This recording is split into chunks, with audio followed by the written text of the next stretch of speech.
If anyone knows my background, I'm very organised in planning and making sure that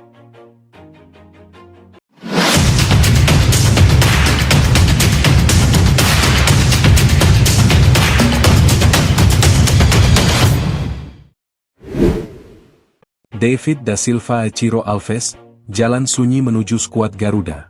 Diam sejenak. Bayangkan satu hal. Dua pemain asing. Dua nama besar di Liga Indonesia.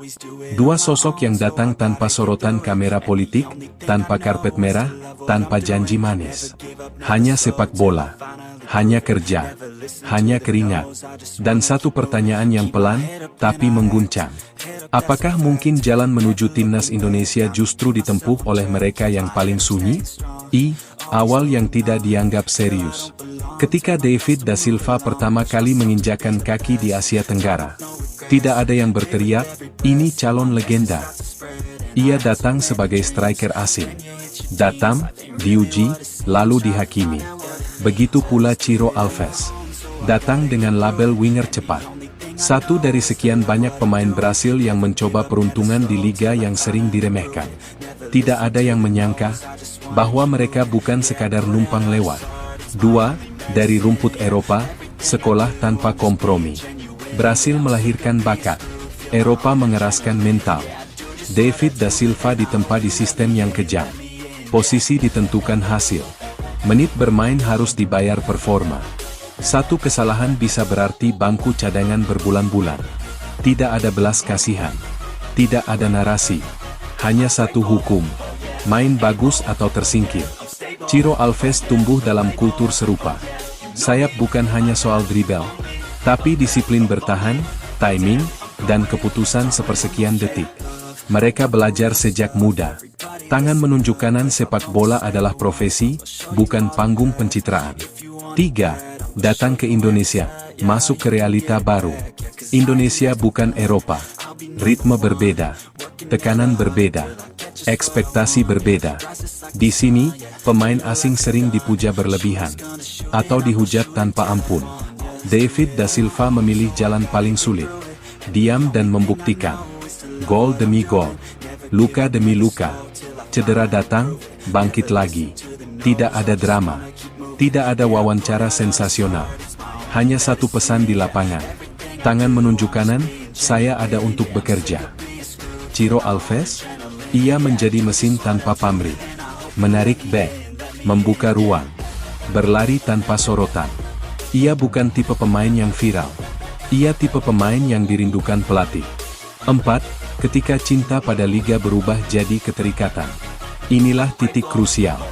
Banyak pemain asing. Datang, kontrak habis, pergi. David dan Ciro, tangan menunjuk kanan bertahan, tangan menunjuk kanan beradaptasi, tangan menunjuk kanan menyatu. Mereka belajar bahasa, menghormati budaya, menerima kerasnya tekanan supporter. Mereka tidak hidup di menara gading ekspatriat. Mereka hidup bersama sepak bola Indonesia. Dan disitulah sesuatu berubah. Bukan paspor, bukan status, tapi rasa memiliki. Merah putih, bukan soal administrasi. Mari jujur brutal. Membela timnas Indonesia bukan hadiah. Bukan bonus karir. Bukan jalan pintas ke ketenaran. Merah putih adalah tekanan tanpa henti.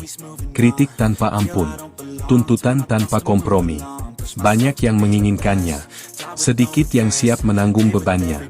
Pertanyaannya bukan, apakah David da Silva dan Ciro Alves layak? Pertanyaan sebenarnya, apakah mereka siap memikul beban merah putih? Dan semua tanda mengarah ke satu jawaban. Tangan menunjuk kanan mereka sudah memikulnya, bahkan sebelum diminta. 6. Jalan sunyi itu nyata. Ini bukan kisah glamor. Ini bukan narasi politis. Ini jalan sunyi. Tidak ada kampanye. Tidak ada tekanan publik. Tidak ada janji kursi utama. Hanya konsistensi. Hanya profesionalisme. Hanya loyalitas pada permainan. Dalam sepak bola modern, jalan seperti ini langka dan berbahaya. Karena yang sunyi sering diabaikan. 7. Taktik, apa yang mereka bawa ke Garuda? Mari bicara teknis. David da Silva, striker box murni, positioning instinktif, finishing satu sentuhan, mental tahan banting. Ia bukan penyerang egois. Ia penyerang yang paham penderitaan lini tengah. Ciro Alves, winger pekerja keras, mampu jadi inverted maupun wide, pressing agresif, disiplin tanpa bola. Ia tipe pemain yang membuat sistem bekerja, bukan sekadar statistik. Dalam sepak bola internasional, pemain seperti ini lebih berharga dari highlight.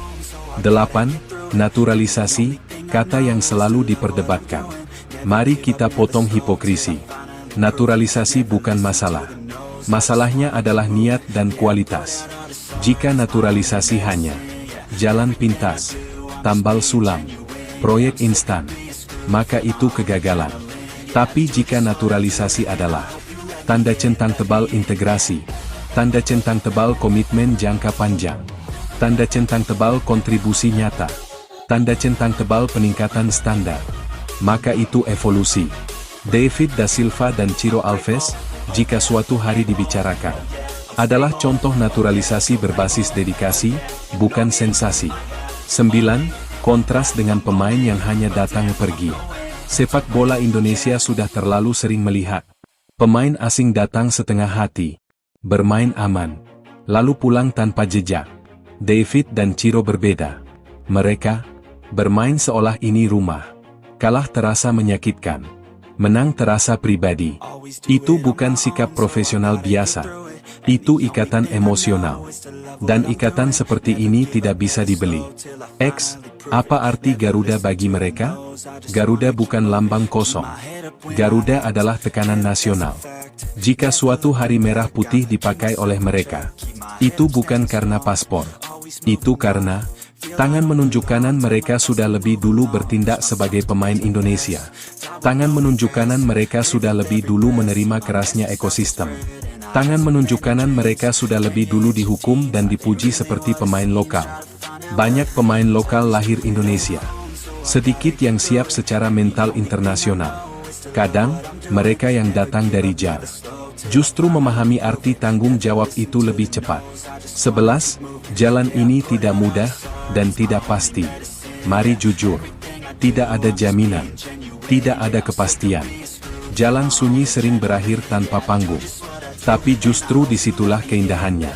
Jika David da Silva dan Ciro Alves tetap bekerja, tetap rendah hati, tetap konsisten, maka apapun akhirnya, mereka sudah menang secara moral.